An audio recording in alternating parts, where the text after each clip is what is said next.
You guys ready? I probably really don't need a mic. I'm uber loud. It's always so funny when somebody gives me a mic. I'm like, they can hear me probably across campus. Anyway, my name is Nikki Gray, and I am the talent manager for Enterprise Holdings, which is the mother company for Enterprise, Rent-A-Car, Alamo, and National Rent-A-Car. We own all three. So I actually work for Enterprise Holdings and recruit, hire, train, and develop for all three of those brands. So outside of being a rental car company, what do you guys know about Enterprise Rent-A-Car? Nothing? Well, you need to, especially because you're getting ready to graduate soon, right? That's what you're here at school to do, is get a degree and graduate, because we're the #1 hire of college graduates in the world. 77 countries, privately held, $19.5 billion in revenue. I've been around for 58 years, so very successful. Just a little bit about myself. I am alumni of UC. I graduated in 1998 with a psychology degree. Didn't know what I wanted to do. Was a sister of Delta Phi Delta, and we had a community event where we actually worked with a project where we were building houses. And that day that I was out there doing that, there were some people from Enterprise working on the house with us.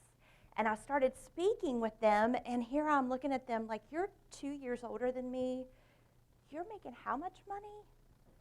You have a company car? You've been promoted how many times? Because they're talking about amongst themselves about this person got promoted and this person has a company car and this is how much money this person's going to make this year. And I'm in my mind, I'm like, you rent cars. How successful could this be? You wear like a bow tie. Like I couldn't, in my mind, figure out what was going on. Well, in 98, we still had dial-up internet back then. There wasn't this thing where things came to you fast. Not a lot of stuff on the internet still. So very little information. And so I started asking around, and I found out how big Enterprise was. And with my psychology degree, I didn't want to go back to school and get my master's. I needed to go to work because I was a single mom. But I'm starting to find out how great this company is. And they're talking about teaching you how to run a business. And you don't have to have a business degree. You just have to be competitive, because they promote on performance, and just have a sales aptitude, which comes with being aggressive and, again, competitive, customer service, want to take care of people. I have a psychology degree. I can deal with people. That's what I'm thinking. So super, super exciting for me to find Enterprise. And that was 17 and a half years ago. And I started as a management trainee, which is where everyone starts, because we only promote from within, and we promote 100% on performance, not seniority or longevity, which was huge to me, because I didn't want to work somewhere where you got promoted because you were there longer, but I do your job better. How many of you all want that? Want to work somewhere where people are getting promoted because they were there longer, but you're better at the job? How many of you would rather be promoted on performance? You're doing it and getting it done, therefore you're the one that's most eligible for promotion. Which of the, yeah, right? Makes total sense. If I'm going to do all the work, I want the reward. And it was exciting for me. And here's this company that was growing leaps and bounds. I couldn't believe it. When I started 17 and a half years ago, we were in 5 countries. Today, we're in 77 countries. One family owns us, and we're still growing. And it's super, super exciting. So Hannah, and I stay in close contact with her, she asked me to come in and do resume writing, because being the #1 hire of college graduates in the world and being a talent manager, how many resumes do you think I look at? One, yeah, too many sometimes, right? You go to sleep looking at them over and over and over. But it's huge. Your resume is huge. How many of you all have had to put together a resume and submit it for a class at this point? How many of you all found it kind of hard to do? It was easy? Most people really struggle with it. How many of you all think your resume looked really good and you would have hired you for any job looking at that resume if you ran a company? Yeah? All right. That's good. They're all coming to your room later. All right? They need some help with that. It's huge. Your resume is what gets you the interview. All right? That's the #1 thing in getting closer to the job. Your resume is going to be huge. How many of you all have a resume that's more than 1 page? awesome, because it shouldn't be. Guess how much of a look that a recruiter or a hiring manager, and there's a little cheat sheet there for you in that handout that I gave you. Guess how much time is spent actually looking at your resume? 30 seconds. As hard as you worked on that resume, somebody's considering you to bring you in for an interview or possibly to eliminate a bunch of people for a pool of candidates, you're going to get a 30-second look. So that's why it's really important that it's one page. We just need important stuff on there, okay? The objective, old school. Don't put that stuff on there anymore. If your professor wants it for the grade, submit it. Don't do it for people who are hiring you. That objective stuff needs to go into your cover letter. That's where you're going to talk about the position that you want, and then link up a few of the skills that you have, why you're going to be the best candidate for that position. But give yourself a little bit more room. Sometimes a summary, too, of yourself, again, not important on your resume. Put that in your cover letter. Talk about it in your interview. Right now, I want to see your skills, and I want to see your experience. That's what's going to tell me if I want to bring you in for an interview, okay? So save that type of stuff and kind of keep that in your mind as we go through this.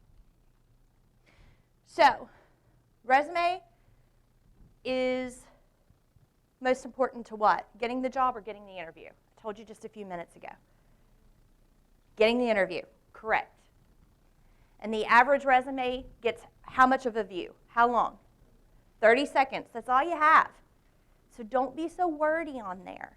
All right? It's really, really important that you're being precise, very important information, but make it easy to look at as well. My resume needs to be eye-catching. So neon orange paper, big font, put my picture on there. Does it need to be eye-catching like that? No. How many of you all have seen Legally Blonde? What happens on Legally Blonde? And what'd she do to it? Yeah. And they kept going, what smells so good? And they finally realized that it's this girl's resume. For a lot of people, that's going to be a turnoff. What about having your picture on your resume? Why? Why is it best for you not to have your picture on your resume?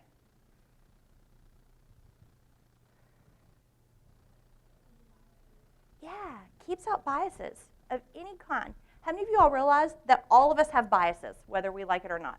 We're all biased about something, towards something, whether we like it or not, right? It happens. Eliminate that for yourself already. Don't put a picture out there of yourself. As an employer, because things are so strict in terms of discrimination and everything else, if I pop something open, there's a picture, I'm like, delete, delete, delete. I didn't see it. I don't know anything about that candidate. I don't even want to know that. All I want to know is their skills. I don't need to know anything about their sex, their gender, anything else. It doesn't matter to me. I want someone who's going to do the job and do it better than anybody else. Because if they're doing their job well, what's going to happen for me as the manager? I'm going to get promoted, right? Build my team with the best people. So I don't care about those other things. And it shouldn't matter. Don't do that to yourself. Don't do the big fonts. Don't do the orange paper. Put it on cardstock paper and make everything in line and be easy to read. If it's confusing to you and your resume, it's going to be confusing to other people, okay? We talked about all that. No gimmicks, just straight to the point. So here are some things we're going to talk about over the next few minutes while you guys are here. Experience. How many of you all at this point have work experience? Okay. What about internship? How many of you are sophomores and above? It's time. And if you haven't done it, your time is starting to tick away. As sophomores, a lot of times, people aren't going to bring you in as an intern until you're a full-time rising junior or seniors, but you need to be looking for it your sophomore year.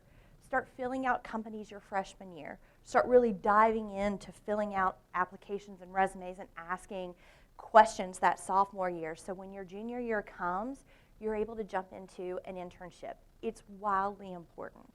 I will tell you, my daughter is a junior here at UC, and conversations that she and I have all the time is, do an internship. If anything more, I'm going to say as a mother, all right, not as an employer, if anything more, to figure out what you don't want to do. So when you graduate, you can focus on applying for jobs that you do want and the things that you know that you're going to want. But the internship is going to look awesome on your resume. It's going to show that you beat other people out. It's going to show that you're committed. A company took you in. You were able to learn tasks. You were trusted. Right? There's a lot of great things that's going to come out of being an intern. You're going to learn a lot about yourself during an internship. You're going to learn how to work with people. But the most important thing during an internship, you're going to learn a lot about what you do want to do and you don't want to do. Because I promise you it's going to change quite a bit once you get out there into the real world. Okay? The single most important tool you'll need to start your career, again, your resume. I'm going to keep going back to that. The experience we talked about with your job and then your internship, but being able to put it onto the resume, it's going to be huge. No more than one page, and those are the things that need to go onto that resume. So a self-assessment. How did your teachers, just about everybody said that your professors have had you to turn in a resume at this point. How did they work through that with you? Did they give you an assignment and like break it down on here's the things that you need to think about? Did they just say, here's what your resume needs to look like, go do it and bring it back to me? Like, how did that happen for you guys? What did it look like?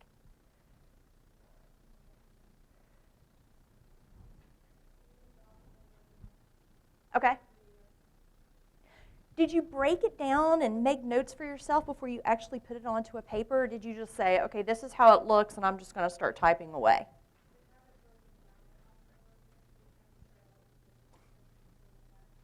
Okay. Was it helpful to get through one before you moved on to the next? Each section needs to be broken down. Don't overwhelm yourself on trying to do your resume in one day. I promise you, if it's going to be a good resume, it's going to take you more than one day to do it. There's going to be things that after you do it, and I'm a professional, I do this all the time. I just helped my daughter with redoing hers, and we worked on it. We kind of add stuff all the time. That's what you'll want to do when you do your resume. Every time you get a new award, or you finished a semester, or you completed an internship, or whatever, you're going to want to put it on your resume. So you're going to be wanting to update your resume all the time, and we updated hers. But we just redid hers. I'm talking 5 weeks ago for her to take in to some eye physicians that she wanted to work for over at St. Francis. And I printed off on cardstock and brought it to her. And after her resume, she was like, Mom, you're not going to believe what we did. And I was like, what did we do? She worked for Grumpy's this summer and waited tables. We didn't even have that on her resume. That's our most recent job. And how we even thought about putting it on there, I have forgot about it, I don't know. But when you sit down and you start to do your resume, some things are going to pop up and you're going to start typing it, but then later on you're going to walk off and you're going to be thinking about your resume, and you're going to be like, man, I didn't put that award on there. Man, I forgot about doing this. Take a few days to do it. Don't rush it. It should be a piece of art, all right? It should be that thing that this is the most important thing that's going to get me that job. So take the time to work on it. Here's a great way to actually outline everything that you're going to want to know and need to know to put onto that resume. Get a piece of paper and just break it out in blocks like this to help you think, to get your points out on the table. This is kind of what I was talking to you about when you said optimal resume kind of breaks it down. Well, this is another great way to do it, is to take out a blank sheet of paper or sit down on your computer and say, resume, item, job, or experience. What have I done? What jobs have I held? Write them down and put the dates out there so you remember. And after you take the time to do that, then go on over to your awards and your achievements and start jotting those down. And then move through the paper and give it a couple of days and ask your parents and ask your friends and look back through the classes that you've taken. Because I promise you there's going to be things that pop up that you're like, I can't believe I didn't put that on there. That was huge. People are going to want to know that. That could be something that makes a difference. Some of the most important things, though, when you're writing them down here, must be quantifiable. Tell people how long or how much. Does that make sense? So if you are a baseball player and you tell somebody, who plays baseball? Anybody play baseball in here? If you tell somebody, I have a really good batting average, does that mean anything to you? What would make the difference? Okay, but what if they threw a stat out to you? Right, that's what you look at. Who's going to start, who's going to play, and what determines that are those stats, right? That's what you want to know. That's great, you have a great batting average, but what is it? Because what's good for the Reds may be different for the Yankees, right? Kind of, that's the difference. So that quantifiable stuff, that's what you're going to want to put out there. That's what people want to know and what separates you. Success stories. It needs to be important to the job that you're applying to. So if I was applying to an education position, this is probably not the stuff that I would put on there. I would be talking more about my management skills and the people that I have taught and developed and gotten them promoted, rather than hiring, which has a lot to do with more of a sales and a competitive nature. Does that make sense? So if I was throwing for a sales position, I would be talking a lot more about the hiring and converting interns and different things like that that really shows a competitive piece, which is sales is all about that. But if I was applying to something that was more training, education, I would be talking more about my other skills. Does that make sense to you guys? So if you're applying to different places throughout your career, your resume needs to change to fit the job. Your jobs don't have to change in the way that you have them laid out, but the things that you achieved or you learned or that you did with that experience in the job that you have needs to be molded to the position that you want to interview for. Okay? So this is a great thing, and it's in that handout that you all can sit down and really use to help you put your resume together. So personal information, which is at the top, most important thing on your resume. I want to see your name. I want to remember your name. I'm not hiring a piece of paper. I'm hiring a person. It needs to be the biggest font on that piece of paper, and like obnoxious font, okay? Like it needs to be probably a 36 or even more, where everything else is probably going to be 12 or 14. Your name needs to be big. Does your address need to be as big as your name? No. I can go back and find that. But it's important for me to remember your name, because I could be looking at all these resumes and I say to somebody, you know, that person, they went to UC and they played baseball and they're a junior, they're getting a business degree. Now I have to go search through these resumes. But if I say, you know, Jackie Chan, I can go find that real quick, right? It made an impression on me. So make sure when it comes down to your personal information, address, stuff like that doesn't need to be big at all, but your name definitely needs to be big. Education for you guys, because none of you probably have a ton of work experience, right? Has anybody worked anywhere for 7 to 10 years? No. So the most important thing that's going to go at the top of your paper is going to be your all's education. It would be different for someone like me who's worked somewhere for 17 and a half years. My education's important, but they're really after my skills and my success at this point. Do you think my 17-and-a-half-year-old education really means a lot to somebody? What I've done over the last 17 years is probably worth more to them than that bachelor's degree that I have, right? Absolutely. That's what happens when you're 41. They don't care about those things anymore. They want to know what you did in between all of that. And it's coming fast, promise you. 40 is going to be here before you know it. Additional experience, things that you were involved in, organization, community, all of those things, super important. Because it's so culturally important to my company, I love to see it on your resume.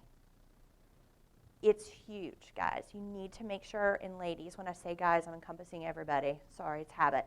But if you've been in a club, if you have collected cans, if you hold a office within some kind of club or program on school campus, if you're in a National Honor Society of any kind, all of that stuff needs to be on there. It showcases, again, your ability to deal with other people.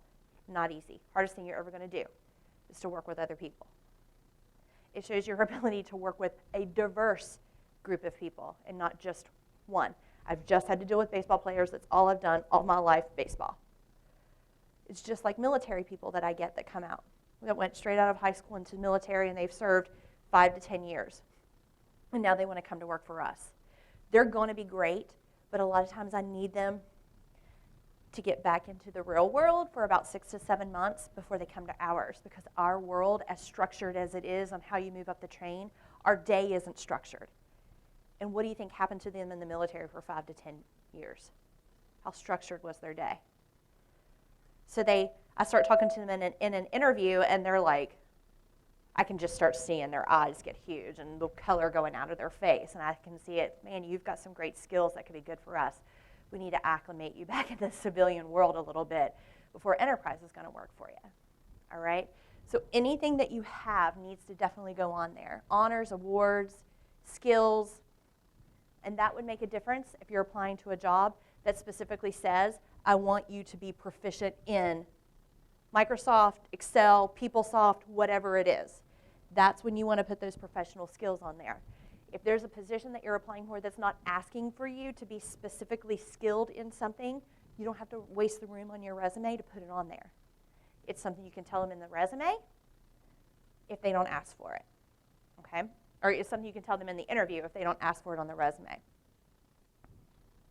And then again, the career objective, outdated. Don't need that anymore. That stopped several years ago. No nicknames? How many of you all go by nickname? So I'm Donna Nicole by birth. My name's Nikki. That's what they've called me my whole life. So if I submitted a resume, what would I submit?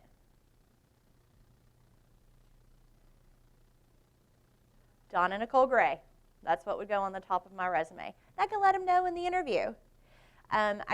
Today's my first day back of being off for a month. My appendix ruptured.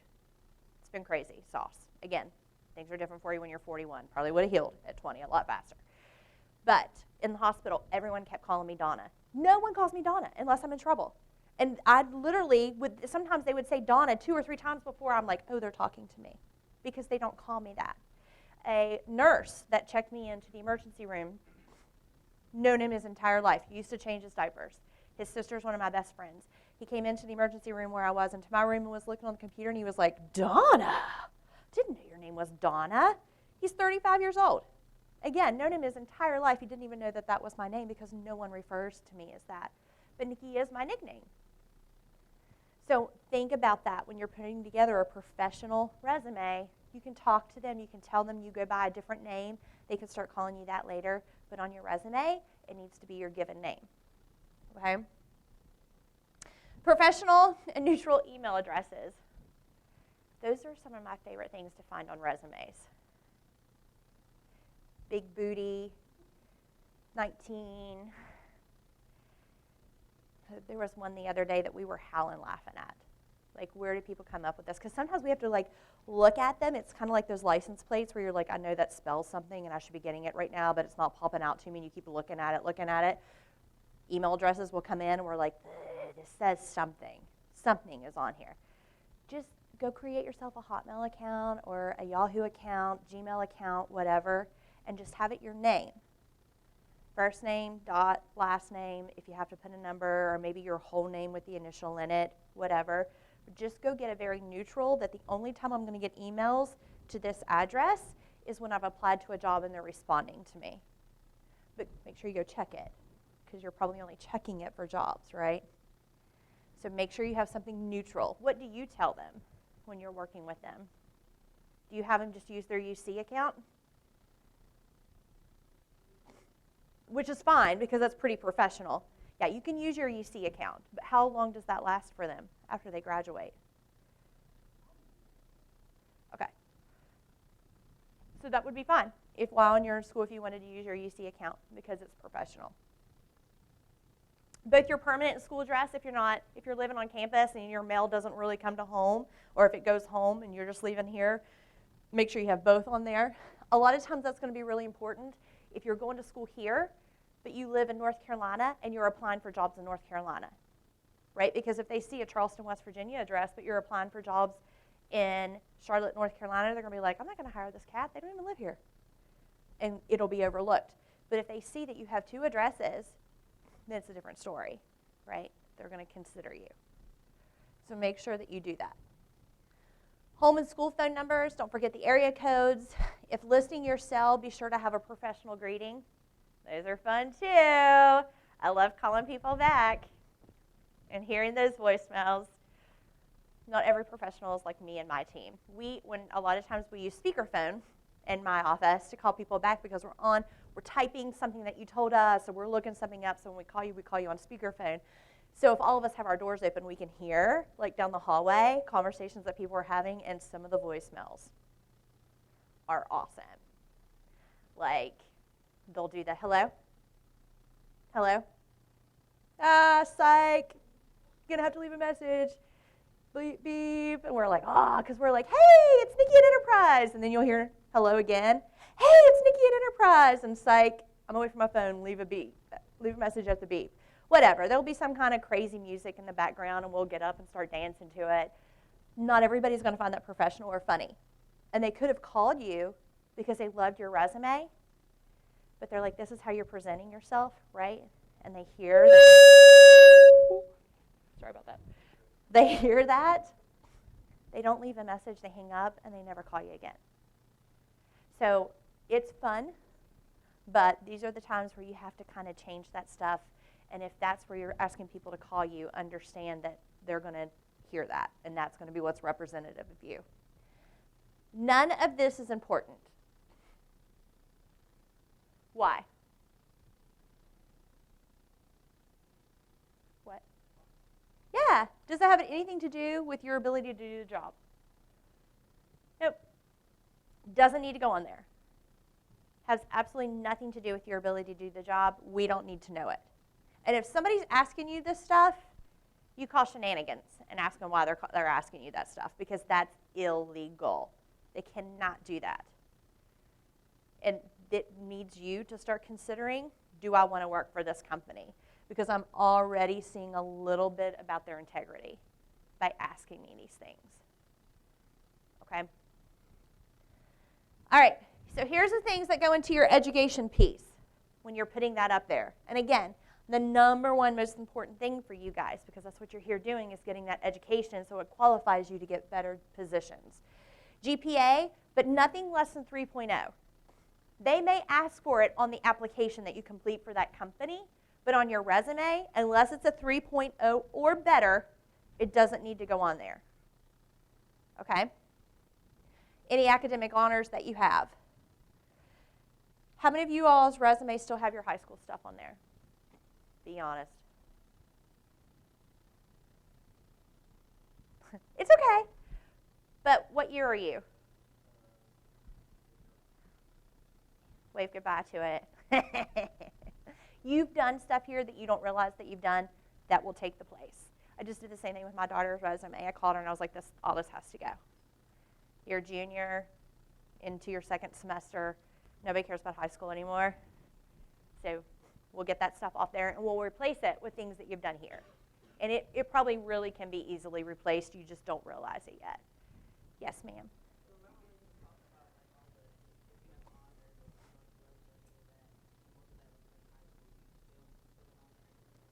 What year are you? Yeah, it needs to come off. I'm sorry. I'm sorry. It just does. It won't matter. And think about who you were at 18 when you graduated from high school, who you are now. Are you a different person? Have you grown? Life's different. Experiences are different, right? So it doesn't matter anymore. And I'll have people who are so nervous in an interview with me that all they're coming up with is high school stuff, and I'll be like, that's amazing. What did you do over the last 4 years that was like this experience? And I'll let them tell me that, and so I'm getting to know them a little bit, and then I can kind of twist it and use it with them. But what they did in high school and then what you did in college, it's not relevant, okay? And I'm happy, my information's on the back of that. I'm happy to work with you guys, free of charge, obviously, on sitting down and putting together a resume for you. That's what Hannah's office does. They'll work with you guys to put this stuff together. I have tons of people every year that I do this that will email me their resume over the next few weeks. And myself and my team will sit down and just start tearing them apart, and we'll email you back and forth and ask you some information. Sometimes we'll say, you know what, this is hard to do via email. Let us come to campus, and we'll sit down with you guys, because that way we can ask you a lot more things face-to-face, read your body language a little bit more, figure out sometimes you're not showing me the full deck of cards because you don't know to show them to me. You think you got to hold stuff a little close where I need to see kind of things everything. So Hannah's office, again, that's part of your tuition goes to supply it, to have that as an amenity for you. And I'll tell you, 1998, when I graduated, I didn't take advantage of that, didn't know to do it, but I sure as heck would now. Okay. So your work experience. Here's some things that need to go on there. The location, title of your position, and description of experience with emphasis on specific skills and achievements. That's where that qualitative or quantifiable stuff goes right there, the 10%. And the batting average, like that type of stuff that we were talking about earlier, the things that you can measure that shows your success, that's where we need to talk about those things. 3 to 5 bullet points, honestly, if you're going to do 3 or 4 jobs, you're not going to be able to do more than 3 bullet points per job. You're going to run out of room. All right, so I would say if you have more than 2 jobs listed on there, then you're only going to want to do 3 bullet points. But highlight the successes of the things that are relative to the job that you're applying for that you did in those jobs. Make sense? All right, on work experience, here's a few other things. Specific skills to highlight: interpersonal skills, teamwork, verbal communication, written communication, analytical skills, computer skills, and leadership ability. Those are some of the things that you may want to highlight in those bullet points. Here are some action words that will help you with that. Here's what kind of sets you apart. Instead of saying,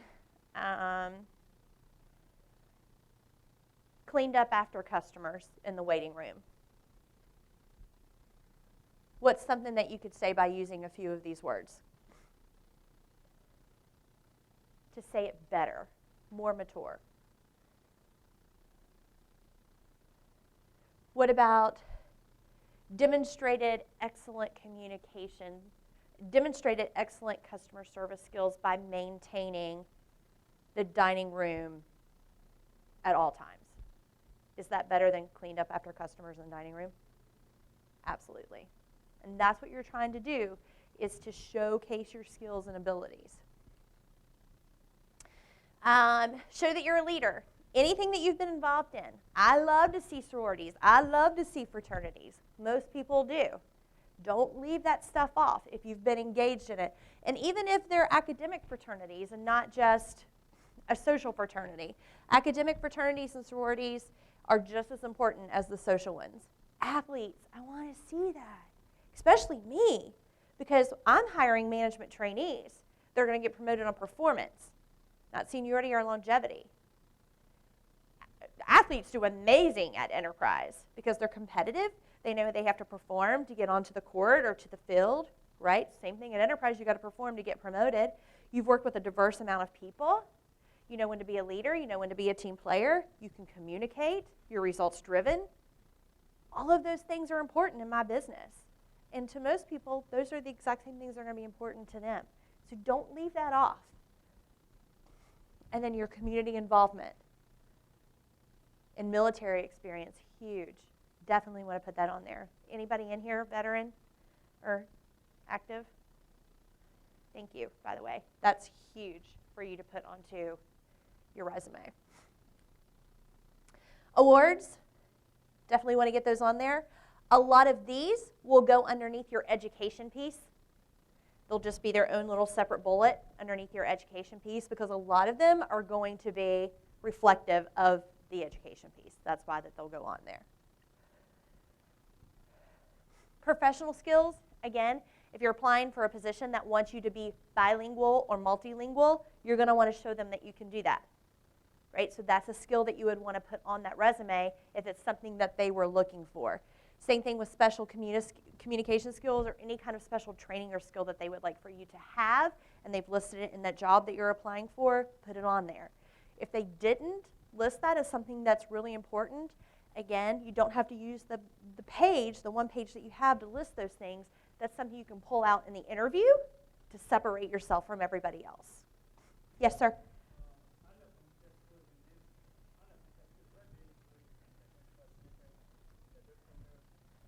One more time. Yeah. Anything that you can do that's probably not common, that not just everybody can do, then I would put it on there. Yeah. If it's surfing the web or Facebook or Twitter or whatever, just about everybody can do that. But if it's something special that you do that not everybody's able to do, then you could list it. Yep. So your references, don't put them on there unless they're asked for. Follow directions with that. And they need to be on their own sheet. They don't go on the resume. Okay, you don't even have to put any more references available upon request. That was kind of like the adjective. That was an old school thing to put on there. People just, professionally courtesy just kind of tells them that these days, that if they want your references, they're going to ask for them. A lot of times the references are asked for on the application that you complete for a company. So they'll already be there, and it's just kind of double duty.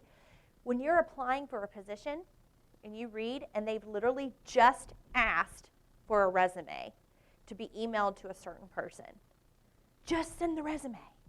It's part of following directions. Don't send the cover letter and references. Just send the resume. If they ask for a cover letter and your resume, do you send references? No. Just send what they ask for. Okay? And it will be in the posting most of the time what it is that they want. Use white or off-white paper. I still encourage you to use cardstock. It's just more professional. If you don't have any cardstock, do you guys have cardstock? She keeps resume paper in her office. You paid for it in your tuition. You're paying for it, or you will be paying for it once you graduate. Go get the cardstock from Hannah. Print it off on the cardstock, or the resume paper is what you're calling. Maybe a little different than the cardstock. All right, it just feels better. If it's a resume that you're handing in, if this is a resume, obviously, that's going to be emailed, that's irrelevant. But if it's something that you're taking and handing in, put it on cardstock or the resume paper. For the record, if you're taking a resume and physically handing it to somebody, how do you dress?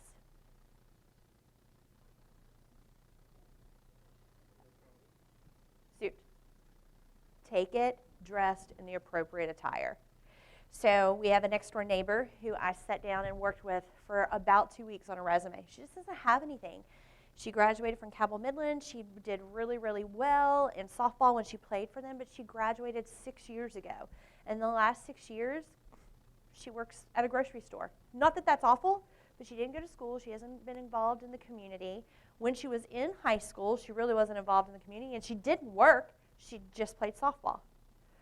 She kept wanting to put this softball stuff about Cabell Midland on her resume, and she's 22 years old.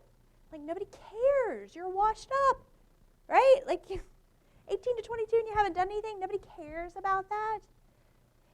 And so we finally get her resume to look pretty decent, professional, and it was at an eye doctor's office. And she takes it down and drops it off, thinking that she's just going to give it to the receptionist and they're going to call her in for an interview.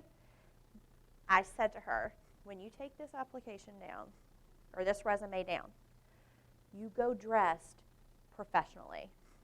Because what do you think she wears every day, just by the way that this goes back to our biases, just by the way that I just described her, how do you think she dresses every day? Yep, she had her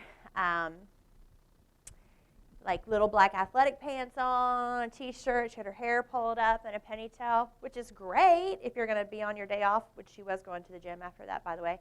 Tennis shoes, and she leaves it with the receptionist, who's the gatekeeper. Don't ever mistake that, because what do you think that person does when they take that resume back to that doctor? The person just dropped this off. You haven't seen how they were dressed. They weren't probably really looking for a job. But the receptionist grabs her hand because she once walked away and said, "Are you busy for the next hour?" And she said, "No, I'm off today. I was just going to go to the gym." She said, "The doctor will probably want to go ahead and see you today."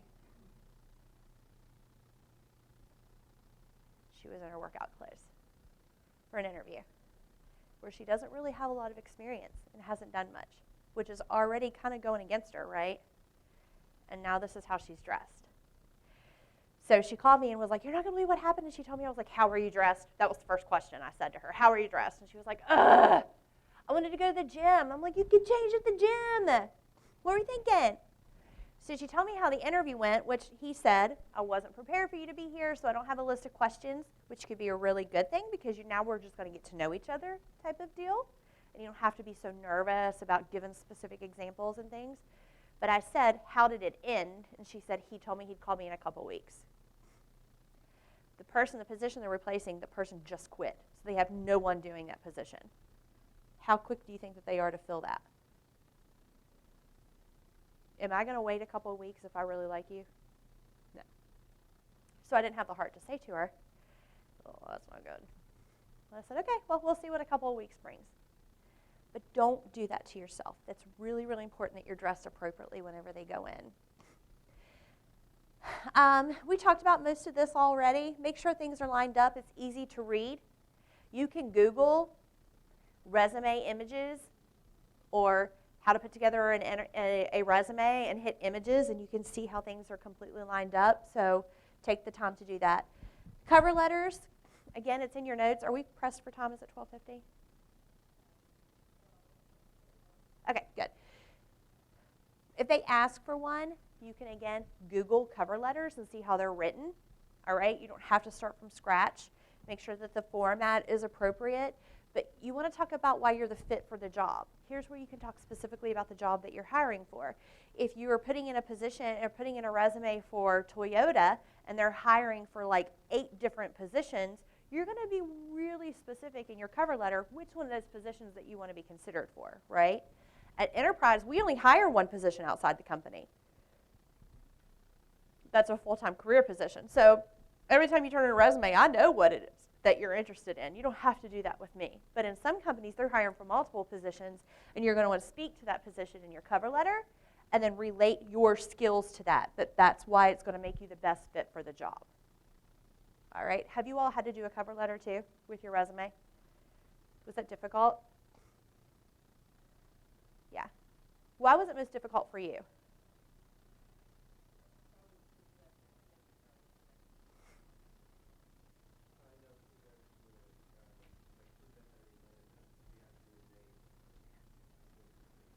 Yeah, digging in, doing that research. It's good to do your research, though. You don't want to apply for a job you don't want. So that's really, really good thing for you to want to do, is to find out who that is. Most people have a hard time doing it because they feel like they're bragging on themselves. This is the time you get to brag on yourself. Resume and interview. It's the time you get to tell people why you're the best without looking like a jerk, right? You can still look like a jerk in an interview. I get a bunch of jerks all the time. And I'm looking at this person like, in the first 10 minutes of work, I'd kill them every day. Every day. I'd be like, go wash cars. That's what you're going to do today, wash cars. I wouldn't be able to deal with them, right? So I'm looking at that. There's a way to tell somebody why you're the best and you're going to do a great job without seeming very, very cocky. Confidence, one thing. Cocky is another, all right? That's why it becomes really hard for people to write that generally. Your research is going to be great, but it's going to be really important that separates yourself, this part of this cover letter, going in with your resume if there's multiple jobs. You want people to know why you're sure that you can do the job. Online applications.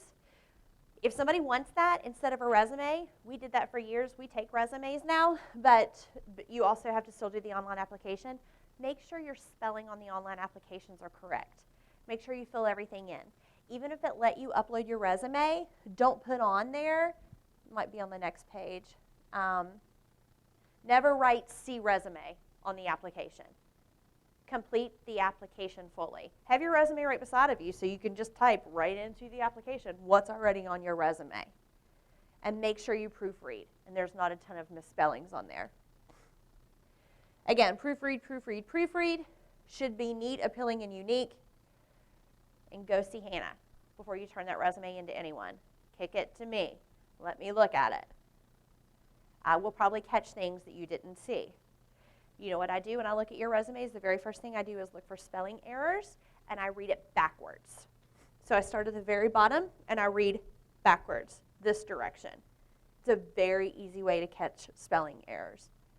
And then the next thing I go through, once we catch all the spelling errors, I go through and read it the right way to catch grammatical errors, whether it's tense or commas, apostrophes, whatever. Then it makes it a lot easier once you have those things out of the way. The layout becomes a lot easier. So make sure you're proofreading. Here's some great places you can go to look at resumes, cover letters, different things like that. And then my information on the very last page for anything that you guys might need. Questions? Helpful? Not helpful? You just want to go? Yes, sir.